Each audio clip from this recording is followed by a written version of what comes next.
Chapter 12. The Mirror of Erist. Christmas was coming. One morning in mid-December, Hogwarts woke to find itself covered in several feet of snow. The lake froze solid and the Weasley twins were punished for bewitching several snowballs so that they followed Quirrell around, bouncing off the back of his turban. The few owls that managed to battle their way through the stormy sky to deliver mail had to be nursed back to health by Hagrid before they could fly off again. No one could wait for the holidays to start.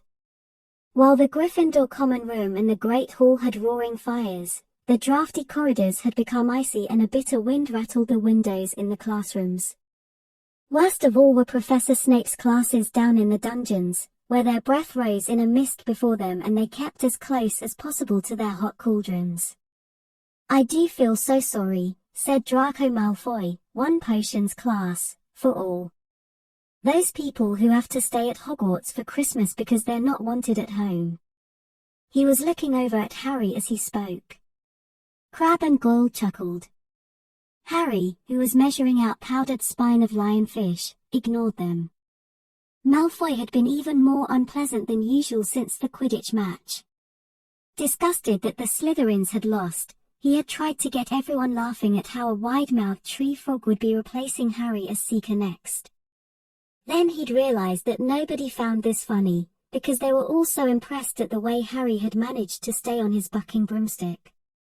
So Malfoy, jealous and angry, had gone back to taunting Harry about having no proper family. It was true that Harry wasn't going back to Privet Drive for Christmas. Professor McGonagall had come around the week before, making a list of students who would be staying for the holidays, and Harry had signed up at once. He didn't feel sorry for himself at all. This would probably be the best Christmas he'd ever had. Ron and his brothers were staying too, because Mr. and Mrs. Weasley were going to Romania to visit Charlie. When they left the dungeons at the end of potions, they found a large fir tree blocking the corridor ahead. Two enormous feet sticking out at the bottom and a loud puffing sound told them that Hagrid was behind it. "Hi Hagrid, want any help?" Ron asked, sticking his head through the branches. "Nah, I'm all right, thanks Ron." "Would you mind moving out of the way?" came Malfoy's cold drawl from behind them. "Are you trying to earn some extra money, Weasley? Hoping to be gamekeeper yourself when you leave Hogwarts? I suppose that hut of Hagrid's must seem like a palace compared to what your family's used to." Ron dived at Malfoy just as Snape came up the stairs. "Weasley!" Ron let go of the front of Malfoy's robes. "He was provoked, Professor Snape," said Hagrid, sticking his huge hairy face out from behind the tree. Malfoy was insulting his family. "Be that as it may, fighting is against Hogwarts rules," Hagrid said Snape silkily. 5 points from Gryffindor Weasley, and be grateful it isn't more. "Move along all of you." Malfoy, Crabbe, and Goyle pushed roughly past the tree, scattering needles everywhere and smirking. "I'll get him," said Ron, grinding his teeth at Malfoy's back. "One of these days, I'll get him." "I hate them both," said Harry, Malfoy and Snape. "Come on, cheer up, it's nearly Christmas," said Hagrid. "Tell ya what, come with me and see the Great Hall, looks a treat." So the three of them followed Hagrid and his tree off to the Great Hall, where Professor McGonagall and Professor Flitwick were busy with the Christmas decorations. "Ah, Hagrid, the last tree, put it in the far corner would you?" The hall looked spectacular. Festoons of holly and mistletoe hung all around the walls, and no less than 12 towering Christmas trees stood around the room, some sparkling with tiny icicles, some glittering with hundreds of candles. "How many days you got left until your holidays?" Hagrid asked. "Just one," said Hermione. "And that reminds me, Harry, Ron, we've got half an hour before lunch, we should be in the library." "Oh yeah, you're right," said Ron, tearing his eyes away from Professor Flitwick, who had golden bubbles blossoming out of his wand and was trailing them over the branches of the new tree. "The library," said Hagrid, following them out of the hall. "Just before the holidays." Bit keen, aren't ya? Oh, we're not working. Harry told him brightly. Ever since you mentioned Nicholas Flamel, we've been trying to find out who he is. You what? Hagrid looked shocked. Listen here, I've told ya, drop it. It's nothing to you what that dog's garden. We just want to know who Nicholas Flamel is, that's all, said Hermione. Unless you'd like to tell us and save us the trouble. Harry added. We must have been through hundreds of books already and we can't find him anywhere. Just give us a hint. I know I've read his name somewhere. I'm saying nothing, said Hagrid flatly. Just have to find out for ourselves then, said Ron, and they left Hagrid looking disgruntled and hurried off to the library. They had indeed been searching books for Flamel's name ever since Hagrid had let it slip, because how else were they going to find out what Snape was trying to steal? The trouble was, it was very hard to know where to begin, not knowing what Flamel might have done to get himself into a book. He wasn't in great wizards of the 20th century or notable magical names of our time. He was missing too, from important modern magical discoveries, and a study of recent developments in wizardry. And then, of course, there was the sheer size of the library, tens of thousands of books, thousands of shelves, hundreds of narrow rows. Hermione took out a list of subjects and titles she had decided to search while Ron strode off down a row of books and started pulling them off the shelves at random. Harry wandered over to the restricted section. He had been wondering for a while if Flamel wasn't somewhere in there. Unfortunately, you needed a specially signed note from one of the teachers to look in any of the restricted books, and he knew he'd never get one. These were the books containing powerful dark magic never taught at Hogwarts, and only read by older students studying advanced defense against the dark arts.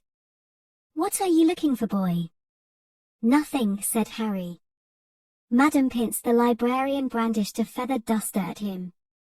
You'd better get out then. Go on, out. Wishing he'd been a bit quicker at thinking up some story, Harry left the library. Ron and Hermione had already agreed they'd better not ask Madam Pince where they could find Flamel. They were sure she'd be able to tell them, but they couldn't risk Snape hearing what they were up to. Harry waited outside in the corridor to see if the other two had found anything, but he wasn't very hopeful. They had been looking for 2 weeks, after all, but as they only had odd moments between lessons, it wasn't surprising they found nothing. What they really needed was a nice long search without Madam Pince breathing down their necks. 5 minutes later, Ron and Hermione joined him, shaking their heads. They went off to lunch. You will keep looking while I'm away, won't you? Said Hermione. And send me an owl if you find anything. And you could ask your parents if they know who Flamel is, said Ron. It'd be safe to ask them. Very safe, as they are both dentists, said Hermione. Once the holidays had started, Ron and Harry were having too good a time to think much about Flamel. They had the dormitory to themselves and the common room was far emptier than usual. So they were able to get the good armchairs by the fire. They sat by the hour eating anything they could spear on a toasting fork, bread, English muffins, marshmallows, and plotting ways of getting Malfoy expelled, which were fun to talk about even if they wouldn't work. Ron also started teaching Harry wizard chess. This was exactly like Muggle chess except that the figures were alive, which made it a lot like directing troops in battle. Ron's set was very old and battered. Like everything else he owned, it had once belonged to someone else in his family, in this case, his grandfather. However, old chessmen weren't a drawback at all.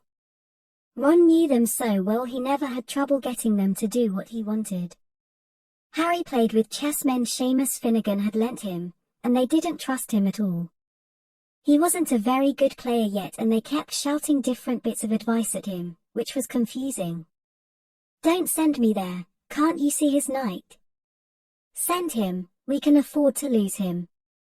On Christmas Eve, Harry went to bed looking forward to the next day for the food and the fun, but not expecting any presents at all. When he woke early in the morning, however, the first thing he saw was a small pile of packages at the foot of his bed. "Merry Christmas," said Ron sleepily as Harry scrambled out of bed and pulled on his bathrobe. "You too," said Harry. "Will you look at this? I've got some presents."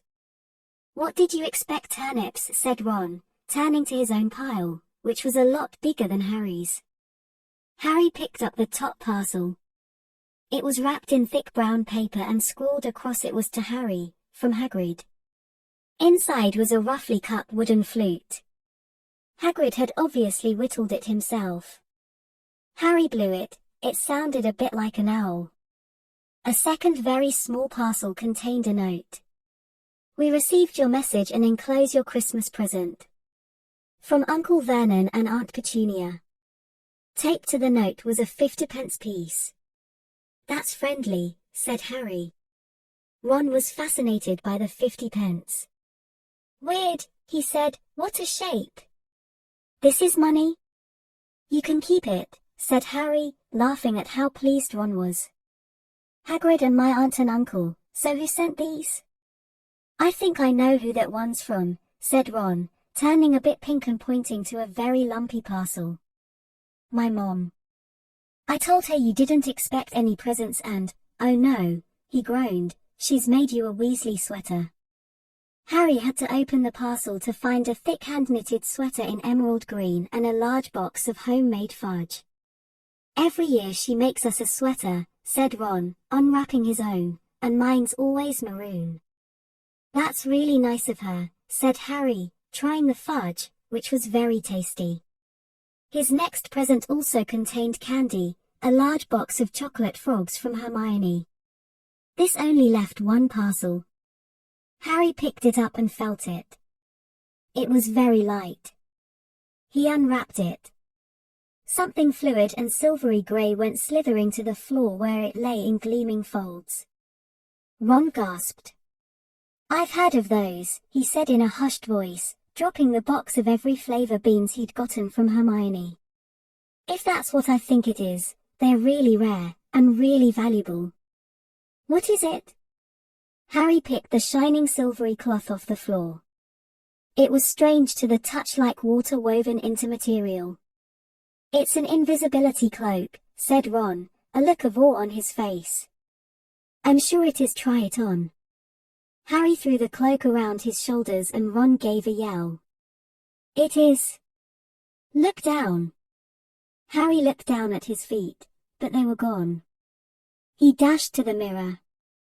Sure enough, his reflection looked back at him, just his head suspended in midair, his body completely invisible. He pulled the cloak over his head and his reflection vanished completely. "There's a note," said Ron suddenly. A note fell out of it. Harry pulled off the cloak and seized the letter. Written in narrow loopy writing he had never seen before were the following words. "Your father left this in my possession before he died. It is time it was returned to you, use it well. A very Merry Christmas to you." There was no signature. Harry stared at the note. Ron was admiring the cloak. "I'd give anything for one of these," he said. "Anything." "What's the matter?" "Nothing," said Harry. He felt very strange. Who had sent the cloak? Had it really once belonged to his father? Before he could say or think anything else, the dormitory door was flung open and Fred and George Weasley bounded in. Harry stuffed the cloak quickly out of sight. He didn't feel like sharing it with anyone else yet. "Merry Christmas." "Hey look, Harry's got a Weasley sweater too." Fred and George were wearing blue sweaters, one with a large yellow F on it, the other AG. "Harry's is better than ours though," said Fred, holding up Harry's sweater. "She obviously makes more of an effort if you're not family." "Why aren't you wearing yours, Ron?" George demanded. "Come on, get it on, they are lovely and warm." "I hate maroon," Ron moaned half-heartedly as he pulled it over his head. "You haven't got a letter on yours," George observed. "I suppose she thinks you don't forget your name. But we're not stupid, we know we're called Gred and Forge. What's all this noise?" Percy Weasley stuck his head through the door, looking disapproving. He had clearly gotten halfway through unwrapping his presents as he too carried a lumpy sweater over his arm, which Fred seized. P for prefect. Get it on, Percy, come on, we're all wearing ours, even Harry got one. I don't want dash, said Percy thickly, as the twins forced the sweater over his head, knocking his glasses askew. And you're not sitting with the prefects today either, said George. Christmas is a time for family. They frog-marched Percy from the room, his arms pinned to his side by his sweater. Harry had never in all his life had such a Christmas dinner. 100 fat roast turkeys, mountains of roast and boiled potatoes, platters of chipolatas, tureens of buttered peas, silver boats of thick, rich gravy and cranberry sauce, and stacks of wizard crackers every few feet along the table. These fantastic party favors were nothing like the feeble muggle ones the Dursleys usually bought, with their little plastic toys and their flimsy paper hats inside. Harry pulled a wizard cracker with Fred and it didn't just bang, it went off with a blast like a cannon and engulfed them all in a cloud of blue smoke, while from the inside exploded a rear admiral's hat and several live, white mice. Up at the high table, Dumbledore had swapped his pointed wizard's hat for a flowered bonnet, and was chuckling merrily at a joke Professor Flitwick had just read him. Flaming Christmas puddings followed the turkey. Percy nearly broke his teeth on a silver sickle embedded in his slice. Harry watched Hagrid getting redder and redder in the face as he called for more wine, finally kissing Professor McGonagall on the cheek who, to Harry's amazement, giggled and blushed, her top hat lopsided. When Harry finally left the table, he was laden down with a stack of things out of the crackers, including a pack of non-explodable luminous balloons, a grow-your-own-warts kit, and his own new wizard chess set. The white mice had disappeared and Harry had a nasty feeling they were going to end up as Mrs. Norris's Christmas dinner. Harry and the Weasleys spent a happy afternoon having a furious snowball fight on the grounds. Then, cold, wet and gasping for breath, they returned to the fire in the Gryffindor common room, where Harry broke in his new chess set by losing spectacularly to Ron. He suspected he wouldn't have lost so badly if Percy hadn't tried to help him so much. After a meal of turkey sandwiches, crumpets, trifle, and Christmas cake, everyone felt too full and sleepy to do much before bed except sit and watch Percy chase Fred and George all over Gryffindor Tower because they'd stolen his prefect badge. It had been Harry's best Christmas day ever. Yet something had been nagging at the back of his mind all day. Not until he climbed into bed was he free to think about it, the invisibility cloak and whoever had sent it. Ron, full of turkey and cake and with nothing mysterious to bother him, fell asleep almost as soon as he'd drawn the curtains of his four-poster. Harry leaned over the side of his own bed and pulled the cloak out from under it. His father's, this had been his father's. He let the material roll over his hands, smoother than silk, light as air. Use it well, the note had said. He had to try it now. He slipped out of bed and wrapped the cloak around himself. Looking down at his legs, he saw only moonlight and shadows. It was a very funny feeling. Use it well. Suddenly, Harry felt wide awake. The whole of Hogwarts was open to him in this cloak. Excitement flooded through him as he stood there in the dark and silence. He could go anywhere in this anywhere, and Filch would never know. Ron grunted in his sleep. Should Harry wake him? Something held him back, his father's cloak, he felt that this time. The first time he wanted to use it alone. He crept out of the dormitory, down the stairs, across the common room, and climbed through the portrait hole. Who's there? Squawked the fat lady. Harry said nothing. He walked quickly down the corridor. Where should he go?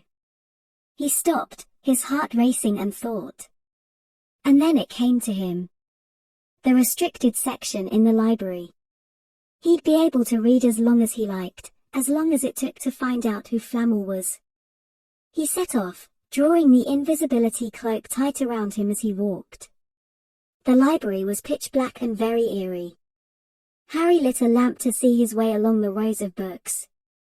The lamp looked as if it was floating along in midair, and even though Harry could feel his arm supporting it, the sight gave him the creeps. The restricted section was right at the back of the library. Step. Pin carefully over the rope that separated these books from the rest of the library. He held up his lamp to read the titles. They didn't tell him much. Their peeling faded gold letters spelled words in languages Harry couldn't understand. Some had no title at all. One book had a dark stain on it that looked horribly like blood. The hairs on the back of Harry's neck prickled. Maybe he was imagining it, maybe not, but he thought a faint whispering was coming from the books, as though they knew someone was there who shouldn't be. He had to start somewhere. Setting the lamp down carefully on the floor, he looked along the bottom shelf for an interesting looking book. A large black and silver volume caught his eye. He pulled it out with difficulty, because it was very heavy, and balancing it on his knee, let it fall open. A piercing, blood-curdling shriek split the silence. The book was screaming.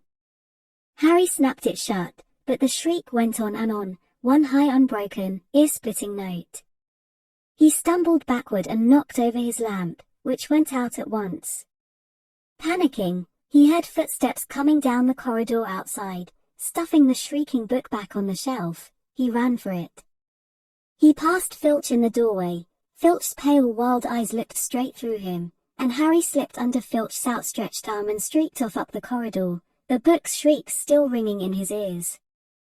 He came to a sudden halt in front of a tall suit of armor.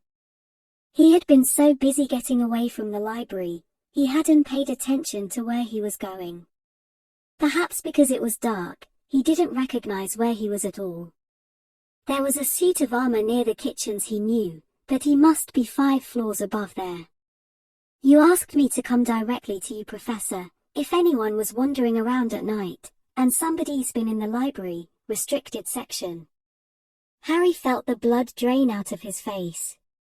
Wherever he was, Filch must know a shortcut, because his soft, greasy voice was getting nearer, and to his horror, it was Snape who replied, the restricted section. Well, they can't be far, we'll catch them. Harry stood rooted to the spot as Filch and Snape came around the corner ahead. They couldn't see him, of course, but it was a narrow corridor, and if they came much nearer they'd knock right into him. The cloak didn't stop him from being solid. He backed away as quickly as he could. A door stood ajar to his left. It was his only hope. He squeezed through it, holding his breath, trying not to move it, and to his relief he managed to get inside the room without their noticing anything. They walked straight past, and Harry leaned against the wall, breathing deeply, listening to their footsteps dying away. That had been close, very close. It was a few seconds before he noticed anything about the room he had hidden in. It looked like an unused classroom. The dark shapes of desks and chairs were piled against the walls, and there was an upturned wastepaper basket, but propped against the wall facing him was something that didn't look as if it belonged there, something that looked as if someone had just put it there to keep it out of the way. It was a magnificent mirror, as high as the ceiling, with an ornate gold frame, standing on 2 clawed feet. There was an inscription carved around the top, Erist stra aou oitub kafru oit on wosi. His panic fading now that there was no sound of Filch and Snape, Harry moved nearer to the mirror, wanting to look at himself, but see no reflection again. He stepped in front of it. He had to clap his hands to his mouth to stop himself from screaming. He whirled around. His heart was pounding, far more furiously than when the book had screamed, for he had seen not only himself in the mirror, but a whole crowd of people standing right behind him. But the room was empty. Breathing very fast, he turned slowly back to the mirror. There he was, reflected in it, white and scared-looking, and there, reflected behind him, were at least 10 others. Harry looked over his shoulder, but still, no one was there. Or were they all invisible too? Was he in fact in a room full of invisible people, and this mirror's trick was that it reflected them, invisible or not? He looked in the mirror again. A woman standing right behind his reflection was smiling at him and waving. He reached out a hand and felt the air behind him. If she was really there, he'd touch her. Their reflections were so close together, but he felt only air. She and the others existed only in the mirror. She was a very pretty woman. She had dark red hair and her eyes are just like mine, Harry thought, edging a little closer to the glass. Bright green, exactly the same shape, but then he noticed that she was crying, smiling, but crying at the same time. The tall thin black-haired man standing next to her put his arm around her. He wore glasses, and his hair was very untidy. It stuck up at the back, just as Harry's did. Harry was so close to the mirror now that his nose was nearly touching that of his reflection. "Mom," he whispered. "Dad?" They just looked at him, smiling. And slowly, Harry looked into the faces of the other people in the mirror, and saw other pairs of green eyes like his, other noses like his, even a little old man who looked as though he had Harry's knobbly knees. Harry was looking at his family for the first time in his life. The Potter smiled and waved at Harry, and he stared hungrily back at them, his hands pressed flat against the glass as though he was hoping to fall right through it and reach them. He had a powerful kind of ache inside him, half joy, half terrible sadness. How long he stood there, he didn't know. The reflections did not fade, and he looked and looked until a distant noise brought him back to his senses. He couldn't stay here, he had to find his way back to bed. He tore his eyes away from his mother's face, whispered, "I'll come back," and hurried from the room. "You could have woken me up," said Ron, crossly.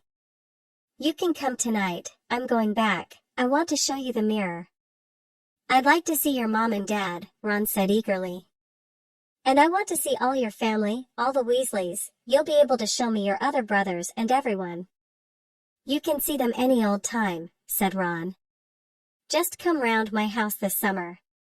Anyway, maybe it only shows dead people. Shame about not finding flannel though. Have some bacon or something. Why aren't you eating anything?"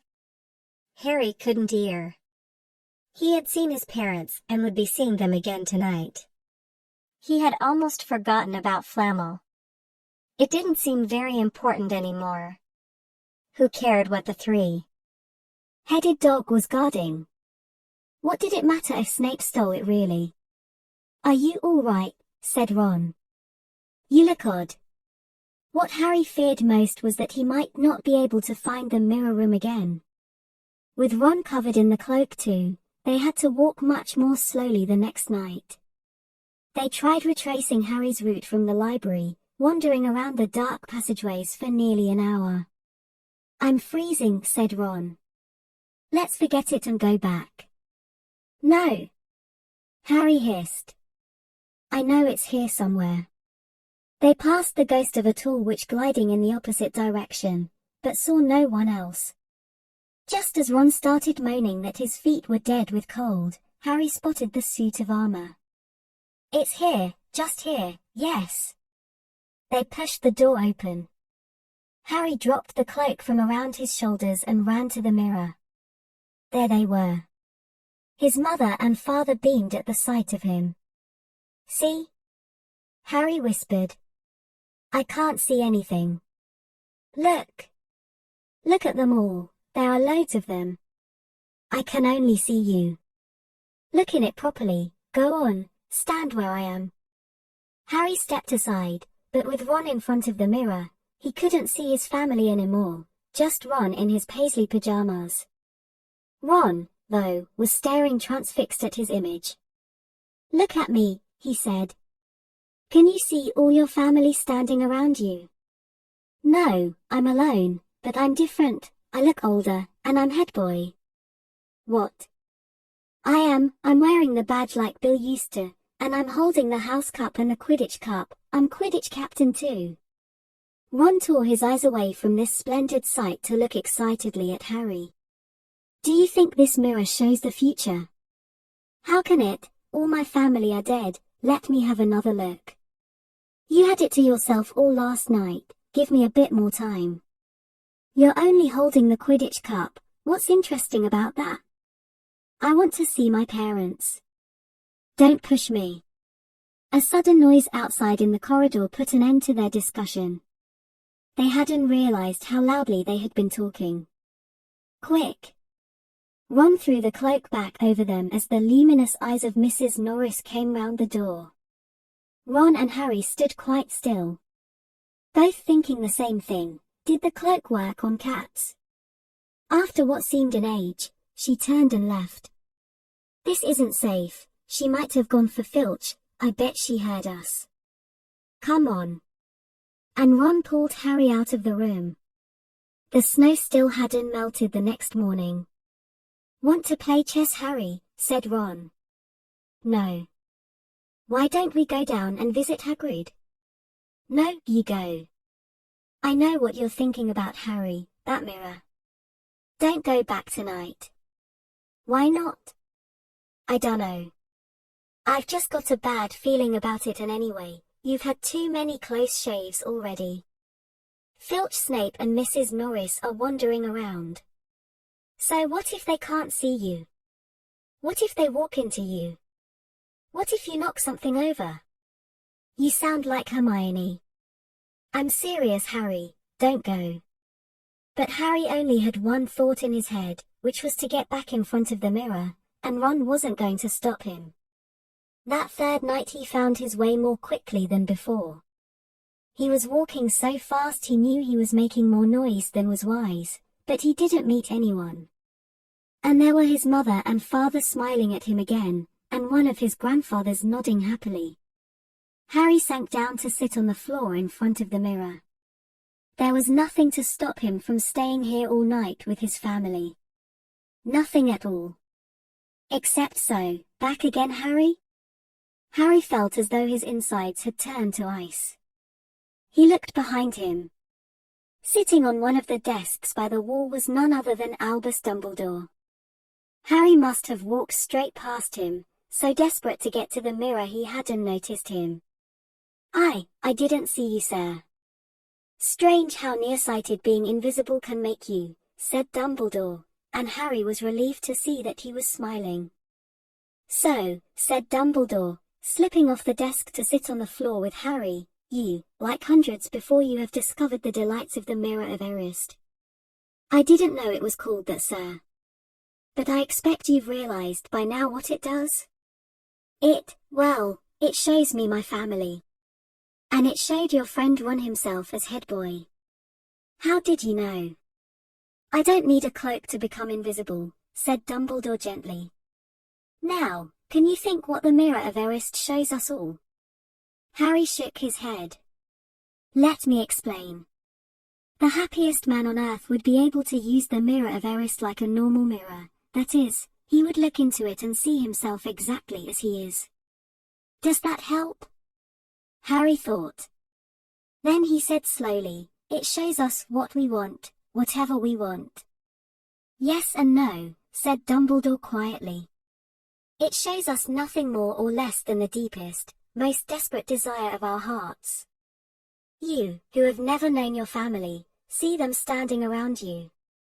Ronald Weasley, who has always been overshadowed by his brothers, sees himself standing alone, the best of all of them.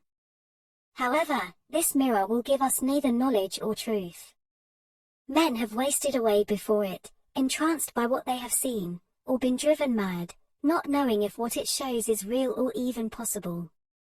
The mirror will be moved to a new home tomorrow. Harry. And I ask you not to go looking for it again.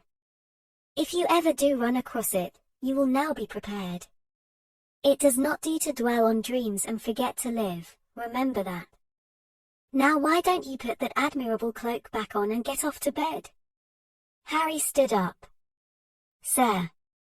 Professor Dumbledore. Can I ask you something? Obviously, you've just done so, Dumbledore smiled. You may ask me one more thing, however. What do you see when you look in the mirror? I see myself holding a pair of thick woolen socks. Harry stared. One can never have enough socks, said Dumbledore. Another Christmas has come and gone and I didn't get a single pair. People will insist on giving me books. It was only when he was back in bed that it struck Harry that Dumbledore might not have been quite truthful. But then, he thought, as he shoved Scabbers off his pillow, it had been quite a personal question.